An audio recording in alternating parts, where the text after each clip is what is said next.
मंत्री ओम प्रकाश राजभर का बड़ा बयान, कहा कि यूपी में भाजपा 80 लोकसभा सीटों में से 80 सीटें जीत रही है, कोई भी गठबंधन जीत नहीं रहा है।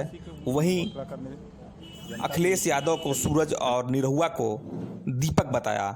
आखिर क्यों इन्होंने ऐसा कहा, देखिए fast India news bureau report. देखिए, अगर मगर लेकिन काम बिगाड़े तीन, अगर मगर लेकिन अब वो काम खत्म हो गया। अब वो अपना प्रत्याशी घोषित करें, अब वो बुलाएंगे भी तब भी हम नहीं जाएंगे। हम चुनाव मैदान में जा रहे हैं। आज से हमारी चुनावी जनसभा बलिया के सलीमपुर से हम शुरू करने जा रहे हैं। कल हमारा कार्यक्रम चंदौली में है, परसों हमारा कार्यक्रम अम्बेडकर नगर है। अब हम अनवरत 25 दिन का हमारा कार्यक्रम लग चुका है। हम चुनाव क्षेत्र में जा रहे हैं। कितने सीट बीजेपी के कितने सीटों को हराने में आप सक्षम रहेंगे? हम भारतीय समाज पार्टी की ताकत, अपने संगठन के बल पे नामांकन हमारा जो प्रत्याशी करता है या जितने लोग करते हैं वो तब तक चुनाव जीतते हैं। सब लोग जीतने के लिए लड़ते हैं जब तक काउंटिंग नहीं हो जाती है। मतलब एक चीज मानते हैं ना कि कहीं ना कहीं बीजेपी को नुकसान जरूर होगा आपके? नहीं, बीजेपी 80 सीट पर अकेले अपने दम पे चुनाव जीत रही है। उसको किसी सहयोगी की जरूरत नहीं है। उसे इस बात का यकीन हो गया है कि हम उत्तर प्रदेश की 80 सीट जीत रहे हैं। मतलब उम्मीद क्या है आपको कि सभी सीट पे 80 सीट बीजेपी जीत रही है?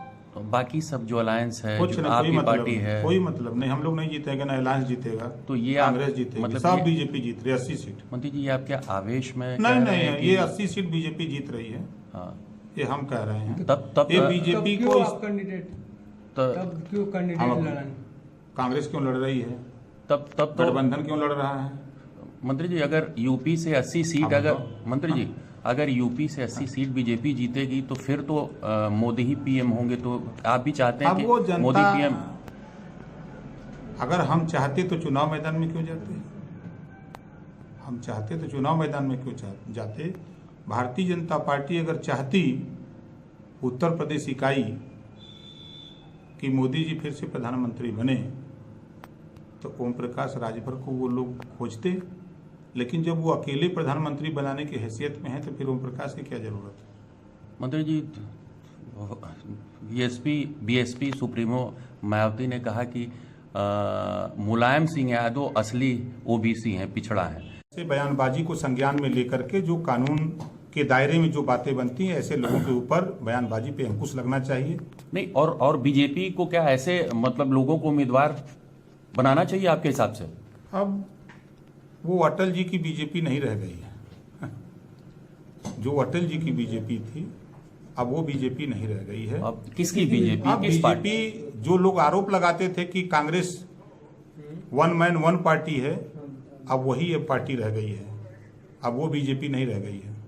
वन मैन पार्टी मतलब सीधे तौर पे जैसे लोग कहते हैं कि परिवारवाद कांग्रेस को कहते थे, अब तो भाजपा के लोग कह रहे हैं कि गुजराती कब्जा कर लिए हैं भाजपा पे।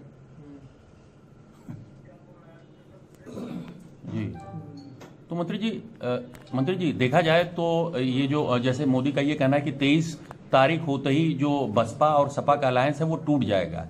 तो आखिर क्यों? आखिर विकास के मुद्दे क्या? तो हम देखिए, हम तो भाजपा के साथ रहे हैं। पहले तो कहते थे गठबंधन नहीं होगा, फिर गठबंधन हो गया, फिर वो कह रहे थे गठबंधन टूट चलेगा नहीं, चल भी दिया, 2 राउंड का चुनाव भी लड़ लिया। अब कह रहे हैं कि 23 के बाद गठबंधन नहीं रहेगा। तो 23 की गिनतियां तो हो जाएगी अब ना। 23 की गिनती के बाद तब ना गठबंधन टूटेगा कि पहले ही टूट जाएगा? अब उनका जैसे उम्मीद है कि ये सिर्फ 23 मई तक दिखावा है। 23 मई को जब टीवी पर आएगा तो जब 80 सीट भाजपा जीतेगी तो ये अपने आप गठबंधन टूट जाएगा। तो मंत्री जी एक आखिरी क्वेश्चन है कि बीजेपी जो है इस उम्मीद के साथ है कि कहीं ना कहीं जैसे अखिलेश यादव के सामने जो फिल्मी भोजपुरी स्टार है उनको खड़ा कर दी है, तो आप क्या मानते हैं कि अखिलेश की स्थिति क्या रहेगी आपके हिसाब से? कि अखिलेश नेता हैं, अपने दल के राष्ट्रीय अध्यक्ष हैं और देश के सबसे बड़े प्रदेश के सीएम रहे हैं।